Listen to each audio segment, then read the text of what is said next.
सत्संग से सोधी आवे, नहीं जीव 84 में जावे। सत्संग से सोधी आवे, नहीं जीव 84 में जावे।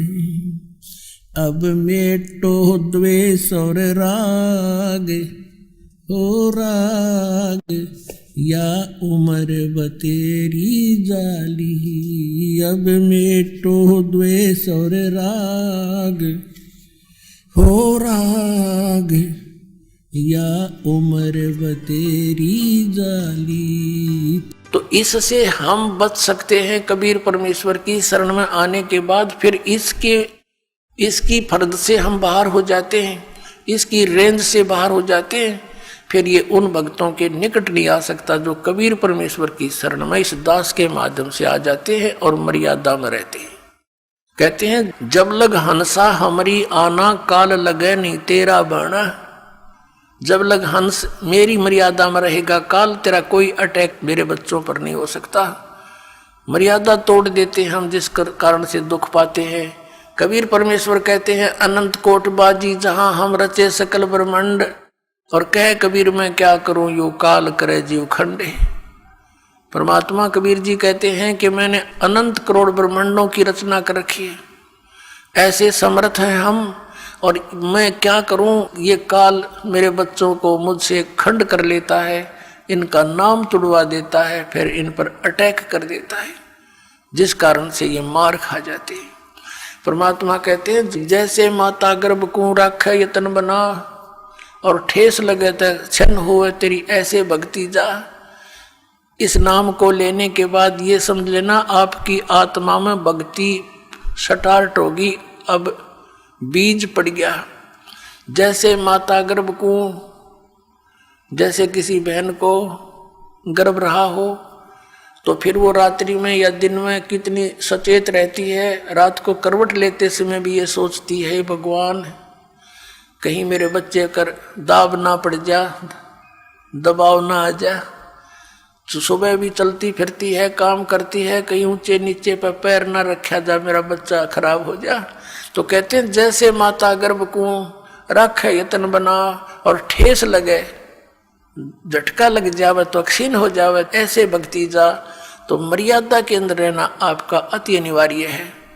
मर्यादा कितनी कंपलसरी है और क्यों बताई है भगवान ने। जैसे हम कथा सुनते आए हैं कि एक बार लक्ष्मण ने सीता जी के कुटिया के चारों ओर रेखा खींच दी थी और कहा था कि हम जा रहे हैं मृग को खोजने के लिए, आप इससे बाहर मत आना, इसके अंदर कोई नहीं आ सकेगा। उसी समय रावण का उद्देश्य था उसको उठाने के लिए, सब उसने ये षड्यंत्र रचा था। रावण जब आया साधु रूप बनाकर भिक्षा लेने के लिए, तो उस रेखा के निकट आते ही रावण को एकदम इतनी लपट लगी अग्नि की, 10 कदम दूर जाके खड़ा हो गया बहुत स्पीड से, और सीता से कहा कि माई साधु संतों को साथ ऐसा नहीं करना चाहिए, और भिक्षा देनी है तो बाहर आकर दे दीजिए, नहीं तो तुझे ये हो जाएगा वो हो जाएगा। उसने सोची कि साधु संत है, क्या फर्क पड़ता है, भिक्षा ले अभी देकर वापस आ जाती हूँ।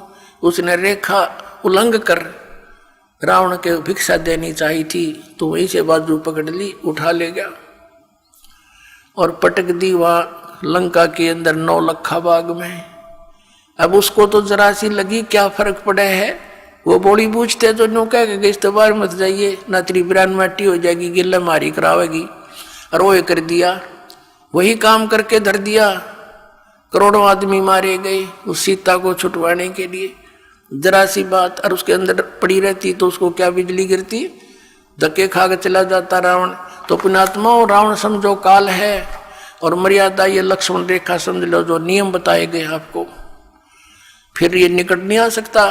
काल डरे करतार से, जय जय जय जगदीश, ये जोरा जोड़ी झाड़ता, पग रज डारे शीश।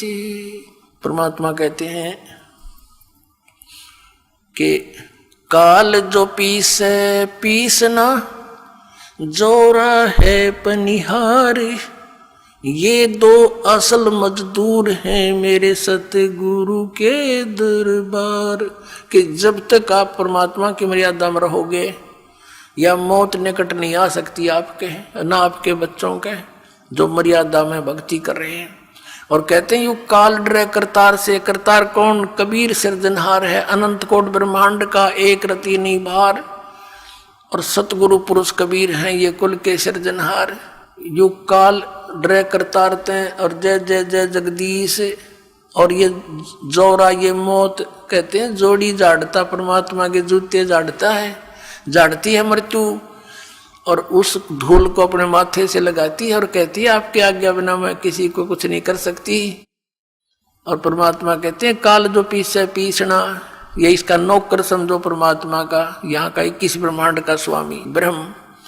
और जोरा है पनिहार, या मौत इसका पानी भरती है परमात्मा कबीर जी का। तो ऐसे समर्थ शक्ति की आपको शरण प्राप्त हुई है, लेकिन अपनी नालायकी और गलती से हम भगवान को त्याग कर काल के पाले में पहुंच जाते हैं, काल के अखाड़े में। तो वहां तो बकला उतरेगा, फिर वहां क्या मिलना था।